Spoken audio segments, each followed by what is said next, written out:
To create the pencil case, open In the Hoop Designer software and click on the In the Hoop wizard in the upper left. Under Template, click Open, and then I went down to Zipper Bags number 5. The number 5 refers to the width of the zipper. You also have number 3 zipper bags, and those would use number 3 zippers. I chose the 6x10 bag, click OK. I can make changes here in the wizard, but I choose to make them on the screen. One thing I want to show you, here are the instructions. All the In the Hoop projects have step-by-step instructions with photos, and that's how you access them. You can print them out. So I'm going to go ahead and click OK to put the design on the screen. Now in my design, I do not want any added designs to it. So I'm going to go ahead and I'm going to delete those. You can add them if you want. I chose not to. I do want the bag to be a little bit shorter in length. If we select the bag, go in the upper right to transform, we can see that it's going to go into a 6x10 hoop. I made mine a little bit shorter. So make sure maintain aspect ratio is unchecked. And then on the height, I made mine 9 inches and click apply. You notice that you get a warning up here at the top. Whenever you resize a design that has a zipper in it, you're going to get a warning saying that it may not stitch correctly. I did not change the width of the zipper. So the zipper placement, tack down, and all the other parts of the zipper are still the same. I only changed the length of it. The next thing I'm going to do is I'm going to grab all the parts of the zipper. So that on this design, on all of the bag designs actually, it's the first 4 steps. Select all of those. I'm going to come up to the ruler at the top, right click, center origin, and that put the zipper in the center of the bag. Now I'm going to adjust my quilting. And in the sequence window, if I click the little plus sign to expand the quilting, you're going to see we have the actual quilting, and then there's a run stitch. And up here at the top, it shows that that run is a bean stitch. All of the bags have a bean stitch or a decorative stitch at the edge of the quilting because some quilting files, they don't have a nice finish on them, a nice line, and that's what I did to cap off the end of the quilting, because if you change patterns, you may have it where it needs to be capped off, where there's a nice straight line there. So make sure you choose both, that you choose the quilting and that line that runs, bean stitch. Then I'm going to take the center node here and I'm going to move it. What I'm going to do is I'm lining it up with the center line here between these two lines of the zipper. Now that I have that, what I like to do is get my pattern first before I copy and paste and get the quilting to the opposite side. So let's click on the quilting because I want to change this. And it opens up the fill on the upper right. Under fill type, I went down to advanced stippling. You can choose whatever you want.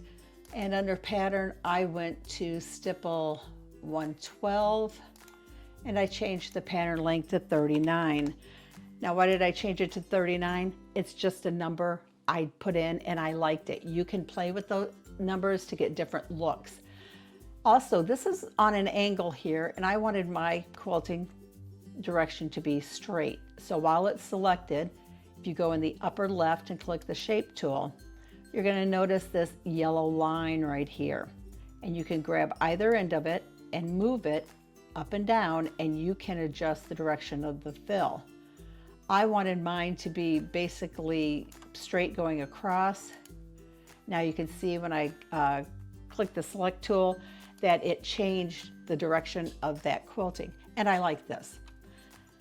One thing you need to know about the zipper bag designs too is there is another bean stitch on the opposite side of the quilting, and this is to kind of finish off this edge. Even though there isn't quilting in this area here on this bag, I still added the bean stitch to kind of mimic the bean stitch on the other side of the zipper. We don't need this bean stitch anymore, so I'm going to select it, hit delete. And now to get my quilting and that bean stitch over here in the right hand side of the bag, I'm going to go to the sequence window. I'm going to choose the quilting and I'm going to choose that bean stitch. Go out to the top, copy, paste, and mirror. Then I'm going to grab it, move it over, and see I'm lining it up here with this center line here on this side. And that's how I got the quilting on the other side of the zipper on this. Now, we copied and pasted something, so if we look over here in our sequence window, we're kind of out of sequence. Let's go up to the slow redraw and see what happens. This is the first step, stitches zipper placement. We put our zipper down, zipper gets tacked down, the stitches lining and fabric onto the right hand side of the bag, then boom, it jumps over and stitches the line that's going to stitch lining and fabric to the left hand side. Well, we need our quilting to stitch before that. So we're going to grab that quilting that we copied and pasted and that that bean stitch. We're going to grab both of those and we're going to move it up to be the third things that stitch. So let's look at it again. Zipper placement, zipper tack down, put fabrics and lining onto the right hand side of the bag, do the quilting, does that bean stitch to finish off that edge. Now we're stitching lining and fabric to the left hand side of the bag, we're doing the quilting. It's going to do that bean stitch to finish off that edge, and then it finishes the rest of the design. And this is how I created the file for the zipper pencil case. Now I did add elastic to hold it on to a notebook.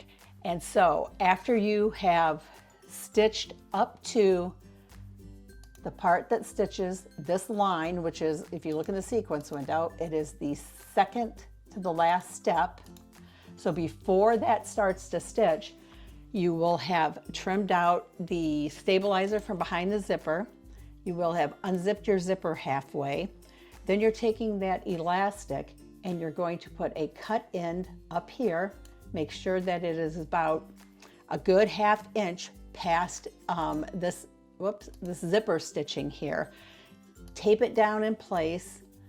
Do the same thing here at the bottom. Make sure that the opposite cut end is about a good ½ inch past the stitching down here. And then you're going to take the excess and kind of fold it up here in the middle. Then you will put your back piece of fabric on, your batting on, let this line stitch, and then let the last step stitch. And that's how I stitched out the pencil case.